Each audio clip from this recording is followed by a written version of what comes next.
dan seterusnya, ada mekanisme di dalam pers sendiri. Itu yang menyebabkan kemudian kalau dia beritakan, dia harus bertanggung jawab atas apa yang dia beritakan. Kira-kira.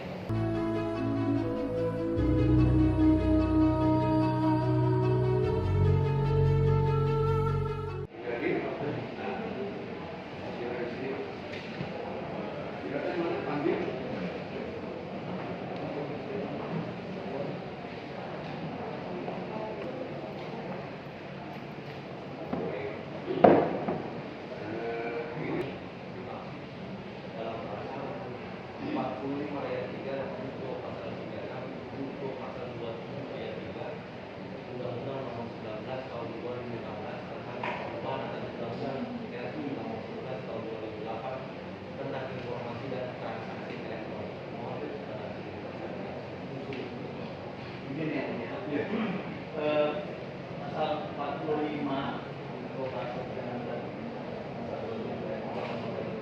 ini secara umum saya bisa jelaskan ini adalah dari administrasi, karena antara stratbar dengan stratmarnya diatur dalam ketentuan yang berbeda.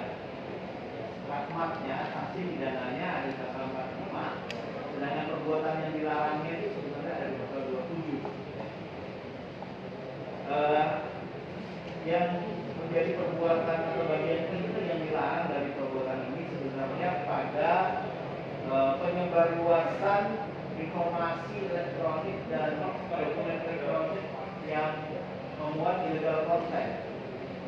Ya, jadi pertama, penyebarluasan ini sebenarnya secara teknis oleh undang-undang ini diatur dalam dua bentuk, yaitu mendistribusikan, mentransmisikan, dan membuat dapat aksesnya. Sebenarnya ini teknis saja, intinya menyebarluaskan. Apa yang disebarluaskan? Informasi atau dokumen elektronik yang memiliki illegal content, yang memiliki isi yang dilarang. Isi yang dilarang berupa apa? Itu di pasal 27, yang berisi pencemaran nama baik, penghinaan ataupun fitnah. Jadi sekali lagi, perbuatan yang dilarang adalah sebenarnya menyebarluaskan informasi elektronik dan dokumen elektronik yang memuat atau memiliki muatan yang dilarang karena berisi pencemaran nama baik orang. Inilah hakikat yang dilarang dalam pasal 45 junto pidana dan pasal 23 ayat 7 tersebut. Kira itu. Baik, tadi kan kami menjelaskan terkait dengan distribusi transmit buat atau dapat diakses informasi yang memang diduga mengandung konten yang ilegal atau memang disebutkan isi yang dilarang. Jika memang itu terjadi, siapakah yang dapat dimintakan pertanggungjawaban terkait memang diduga adanya konten yang ilegal? Siapakah yang dapat dimintakan pertanggungjawaban? Apakah orang yang dalam tayangan atau memang pihak-pihak yang mengupload atau tersebar ke masyarakat atau seperti apa? Ya tentu yang di dalam hukum pidana yang dipertanggungjawabkan yang melakukan perbuatan yang dilarang.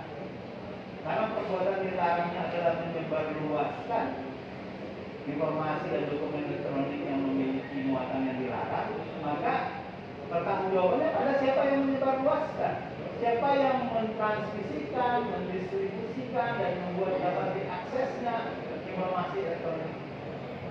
Dialah yang menjadi sasaran norma dari tindak pidana ini.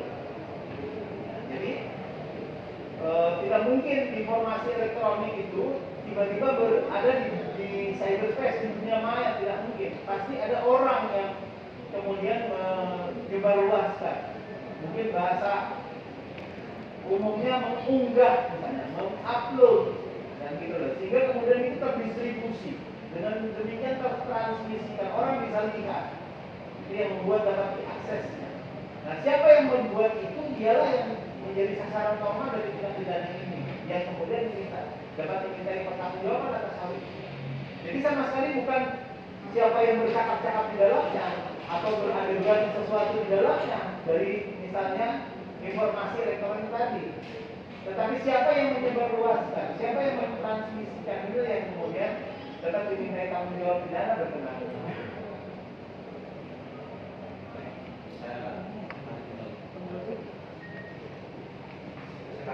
ada peristiwa. Misalkan ada si A, kebetulan si A ini kamu tuduh, seperti kita ketahui, kamu tuduh memang selalu menjadikan sumber berita. Kemanapun kegiatan diikuti oleh media, entah media elektronik, cetak dan lain sebagainya, atau online. Nah, kemudian di dalam tersebut didapatilah sesuatu ada peristiwa. Begitu si A mendatangi rumah tempat tinggal bersama dengan istrinya, kita sebut saja B. Kemudian didapati si B ini bersama dengan laki-laki lain, kita sebut saja misalkan. Atas kejadian tersebut terekam oleh media. Karena itu sifatnya spontan. Terekam, keesokan harinya tersebar di berbagai macam media, baik online, TV dan lain sebagainya. Nah, apakah si A tadi yang memang menjadi media, istilahnya media darling, si A itu yang memang menjadi pusat sorotan media, dapat dimintakan pertanggungjawaban atas tersebarnya peristiwa yang terjadi di rumahnya, di mana si A ini mendapati si B yang juga istri yang memesan bersama-sama dengan laki-laki lain yang bernama si C. Kemudian hari sudah itu tersebar baik media, TV, online dan lain sebagainya. Apakah dari peristiwa tersebut si A dapat dimintakan pertanggungjawaban? Saya katakan tadi yang bisa dimintai tanggung jawab yang berbuat. Perbuatannya adalah menyebarluaskan. Yang menyebarluaskan itu siapa? Yang mentransmisikan informasi elektronik itu siapa? Yang membuat dapat diaksesnya dokumen elektronik tersebut itu siapa? Yang pertanggungjawaban tertuju pada mereka itu. Kalau dalam ilustrasi yang saudara penasihat hukum tadi mengungkapkan, terlihat sekali bahwa penyebarluasan itu dilakukan oleh media. Kan gitu. Jadi yang mentransmisikan, yang mendistribusikan, yang membuat dapat aksesnya informasi elektronik tentang peristiwa tadi adalah tentu media ini gitu. Maka pertanggungjawaban itu dimintakan kepada si media ini mestinya. Ya, karena dialah yang kemudian mendistribusikan tadi, dialah yang menyebarluaskan informasi itu. Kalau peristiwa itu ada, misalnya, gak usah pakai media, direkam sendiri oleh seseorang, katakanlah seperti itu. Lalu seseorang itu yang memasukkan ke YouTube, misalnya seperti itu. Ya seseorang itu yang mendistribusikan, ya kan? Bukan orang yang direkam dalam gambar itu, tapi siapa yang mendistribusikan, siapa yang mentransmisikan. Tentu dia yang dimintai pertanggungjawaban. Kenapa ditransmisikan? Karena peristiwa itu bisa jadi terjadi, tidak perlu ditransmisikan, kan bisa jadi. Seperti tadi dalam hubungannya dengan media. Media punya screening, punya saringan. Mana yang bisa ditransmisikan, mana yang tidak. Makanya mereka yang bertanggung jawab. Gitu. Menurut mekanisme hukum pers tentunya kalau itu adalah perusahaannya. Saya kira itu. Saya sambung ke unsur dan lain-lain. Mohon dijelaskan kepada kami semua terkait dengan unsur dari pasal 311 KUH. Apa saja yang menjadi unsur orang dapat dijerat dengan pasal tersebut? Pasal 311 itu spesialitas logis dari pasal 310 KUH. Maka untuk menjelaskan unsur 311 pertama-tama harus tahu dulu 310 KUH. Kan gitu? Ya. 310 KUH itu menyerang, ya kan, nama baik dan kehormatan orang dengan menuduhkan satu hal. Ya, menyerang nama baik atau kehormatan seseorang dengan menuduhkan satu hal yang dilakukan di muka umum atau untuk diketahui umum. Jadi perbuatannya adalah dalam bentuk tindakan berbahasa, menyampaikan kata-kata. Ya, yang di dalam kata-kata itu orang menyerang nama baik orang atau kehormatan orang dengan menuduhkan satu hal. Apa tuduhan? Yang melekatkan predikat negatif kepada seseorang yang dengannya nama baik ataupun kehormatan bisa tercemar. Kalau nama baik itu jadi diri orang dalam hubungan sosial. Kalau kehormatan nama baik seseorang, jati diri orang dalam hubungannya sebagai manusia. Ya, jadi kalau orang mengatakan kamu pembohong misalnya gitu, itu adalah serangan terhadap kehormatan. Tapi kamu pengacara tukang suap, ini yang diserang adalah nama baik. Dengan menunjukkan, melekatkan predikat tertentu. Nah, untuk pasal 311 ditambah unsurnya.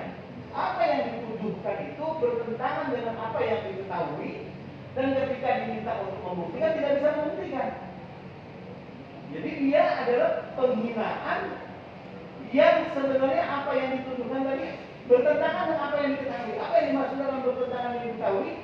Dia tidak mempunyai dasar apapun untuk menuduhkan itu. Tidak punya alasan apapun untuk menuduhkan satu hal tersebut. Dan ketika diminta untuk membuktikan, dia tidak bisa membuktikan. Ya. Jadi inilah yang dimaksud dengan hikmah pasal 311 KUHP. Bersalah, tak bersalah, harus cover both side dan seterusnya, ada mekanisme di dalam pers sendiri. Itu yang menyebabkan kemudian kalau dia beritakan, dia harus bertanggung jawab atas apa yang dia beritakan. Kira-kira. Pertanyaan selanjutnya Pak, terkait dengan pasal 333 dengan melawan hukum memaksa oleh melakukan atau membiarkan soal hukum dengan memakai kekerasan dengan memakai ancaman kekerasan baik terhadap orang tersebut maupun orang lain. Dalam hal yang tadi kita bawakan dalam satu peristiwa masyarakat bahwa ada ucapan dari si A kepada orang lain. Ucapan tersebut bukan dalam rangka lucu-lucuan atau seperti perkawanan anjing, bukan, tapi kadang-kadang seperti botak, telanjang, arak-arakan. Jangan kemudian untuk memaksa dewa melakukan perzinahan orang yang mukanya habis berzina dilakukan terhadap orang lain. Apakah perlakuan tersebut itu bisa dikategorikan sebagai suatu perbuatan kekerasan atau dengan memakai kekerasan? Untuk beberapa katanya masuk kategori ancaman kekerasan. Ya seperti misalnya botak itu sifatnya ancaman kekerasan. Kalau menurut saya. Nah, tinggal konteksnya apakah itu digunakan untuk memaksa dia berbuat atau tidak berbuat sesuatu untuk membiarkan dalam satu perbuatan. Tapi kalau misalnya kata-kata tadi jangan dipilih dia seperti itu bukan ancaman menurut saya. Itu himbauan. Ancaman itu potensi akan dilakukannya suatu tindak kekerasan. Jadi menyatakan dengan kalimat verbal, dengan bahasa tubuh, potensi akan dilakukannya satu kekerasan. Misalnya bisa jadi dengan bahasa tubuh. Nah, bahasa tubuh seperti ini itu ancaman, walaupun tidak pakai kata-kata. Ya. Dan kalau dari yang saya tangkap ilustrasi tadi, mungkin sebagian ada ancaman di dalam. Dalam suatu kondisi sih, katakanlah saya sebut dengan orang tadi semula dalam kondisi bersantai di rumahnya sendiri, dia bebas bergerak kemana saja. Tapi oleh karena ada suatu gerombolan orang datang, kemudian dia bersembunyi, ya bisa dianggap sebagai bersembunyi berlindung di kamarnya. Oleh si para pelaku ini kemudian mendobrak pintu, mau pintu, ya, mau itu sehingga pintu tersebut berubah, mengatakan hal yang seperti tadi. Hal tersebut menyebabkan si korban ini tidak bisa berbuat apa yang dia kehendaki. Bisa keluar dengan bebas, takut untuk keluar oleh karena gangguan itu, sehingga dia tetap mengunci diri di dalam kamar. Apakah suatu ilustrasi tersebut dapat disebut sebagai pembunuhan unsur berbuat atau berbuat orang lain supaya melakukan sesuatu? Itu sebenarnya yang penting ada kausalitas antara ancaman tadi dengan akibatnya, yaitu dia tidak bisa berbuat atau dia harus berbuat. Ya, jadi urutannya begitu. Sebab yang menimbulkan akibat. Sebabnya ancaman, akibatnya dia tidak bisa berbuat. Ya, Kalau ilustrasi saudara penuntut umum tadi, akibatnya dulu. Ya, karena banyak orang yang takut bersembunyi di dalam kamar, katakanlah begitu. Lalu kemudian didobrak dan kemudian ada kata-kata yang sifatnya mengancam, misalnya seperti itu. Ya tentu tidak ada sebab akibat di sini. Ya, jadi yang harus dicari adalah bahwa ancaman tadi menyebabkan orang itu kemerdekaannya tidak lagi bebas, dia tidak lagi bisa berbuat sesuai dengan kehendaknya. Kira itu.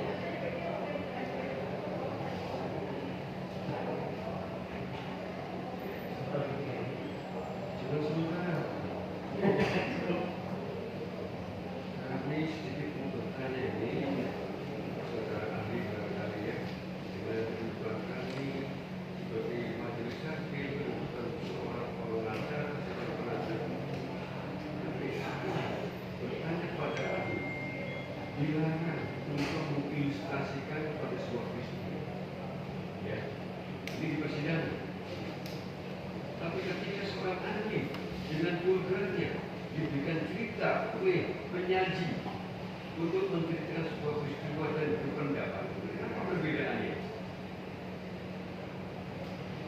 Jadi dia mulia, Sementara ahli yang diperiksa untuk memberikan pendapatnya tentang sebuah peristiwa boleh. Ketika di persidangan ahli atau penanya dilarang untuk mengilustrasikan sebuah fakta. Apa perbedaannya ini? izin yang mulia, memang Bisa dipahami. bisa ya mulia. Ketika di penyidik boleh disajikan sebuah peristiwa kepada seorang ahli, ya kan? Kemudian ahli berpendapat sebuah peristiwa yang nyata. Tapi ketika di penyidikan, jabat di penuntutan, di persidangan, kenapa tidak boleh begitu? Izin yang mulia, Ya. memang hal yang berhubungan dengan pendudukan ahli di penyidikan itu diatur tersendiri. Betul lah. Dan begitu. Ya. Jadi posisinya memang tidak sama ketika ahli itu dihadirkan di sidang pengadilan. Penyidik punya kewenangan sendiri mengenai ahli. Dia berwenang untuk menghadirkan orang ahli atau orang yang memberikan keahlian khusus untuk membuat terang tindak pidana yang terjadi. Di situ sifat ahli itu adalah ahli yang lebih dulu diperlihatkan barang bukti untuk kemudian dimintai pendapat. Jadi sama dengan dokter forensik. Dokter forensik bagaimana dia berpendapat tentang sebab kematian orang kalau dia tidak lihat jenazahnya, tidak lihat barang buktinya. Jadi posisi ahli di penyidikan memang berbeda ketika di pengadilan. Kalau di pengadilan, karena faktanya sudah berkembang, masing-masing punya versi fakta, maka pada dasarnya ahli hanya diminta pendapatnya secara pengetahuannya secara normatif saja. Gitu. Sehingga kemudian dia tidak lagi boleh dihadirkan, diperlihatkan, ditunjukkan fakta, gitu. Karena kalau dihadirkan fakta dia playing judgment namanya. Dia bermain seolah-olah dia hakim. Yang boleh menilai fakta itu kan hakim di pengadilan. Sehingga kemudian untuk menghindari hal itu, maka di pengadilan sebenarnya ahli hanya dimintai pendapatnya terhadap hal-hal yang diketahui sesuai dengan ilmu pengetahuannya saja. Saya kira ahli juga yang dihadirkan ke sini sesuai dengan apa yang ditemukan. Apakah perbedaan itu berbeda? Keterangan yang ada di BAP kemudian di sini ditanyakan pada fakta itu. Gimana juga itu? Kalau pengalaman saya yang mulia, kalau saya sudah masuk ke pengadilan, saya tidak mau lagi memberikan pendapat tentang apa yang sudah saya memberikan pendapat di penyidikan. Betul, karena kita mencegah versi fakta yang sudah berbeda, berkembang. Gitu. Ya. Kalau di penyidikan kan satu pihak, penyidik yang memeriksa. Kalau di pengadilan kan ada dua pihak nih, masing-masing punya versi pembuktian sendiri-sendiri. Sehingga untuk kemudian jangan sampai pendapatnya bias, ya saya berpendapat normatif saja, tidak lagi mau menyinggung soal pendapat yang dulu pernah diberikan pada waktu penyidikan. Jadi apakah konteks seorang ahli pada saat di proses penyidikan kemudian dihadirkan di persidangan harus samakan pendapat yang harus disajikan oleh penyidik dengan yang dihadirkan di persidangan? Tidak ya. Kalau menurut saya, kalau mengenai pendapat normatifnya, ya mungkin tidak bisa berbeda. Tetapi kalau berkenaan dengan pendapat terhadap faktanya, bisa jadi berbeda. Karena tergantung apa yang berkembang kan begitu. Tadi ilustrasi yang menuntut umum dengan nasihat hukum beda-beda. Gitu. Jadi banyak juga mengenai siapa saya nggak tahu. Ketika ahli seperti itu sebenarnya masih ditanya fakta. Supaya memahami teman-teman siapa kita nggak tahu. Ya. Gimana letak ahli harus kedudukannya meneliti dan ahli ketika hanya sekedar untuk memperjelas. Gitu ya. Betul ya. Kalau saudara kan ahli di luar daripada fakta. Artinya ahli dalam hal ini bukan seperti yang menyaksi, ya kan? Yang dituduh kan begitu. Dari pihak yang dituduh kan begitu. Seperti itu kan? Betul ya. Pemirsa, demikian kabar terbaru dari dunia hiburan tanah air. Jangan lupa like, comment, dan subscribe SK Entertainment untuk menyaksikan video-video terbaru lainnya. Sampai jumpa.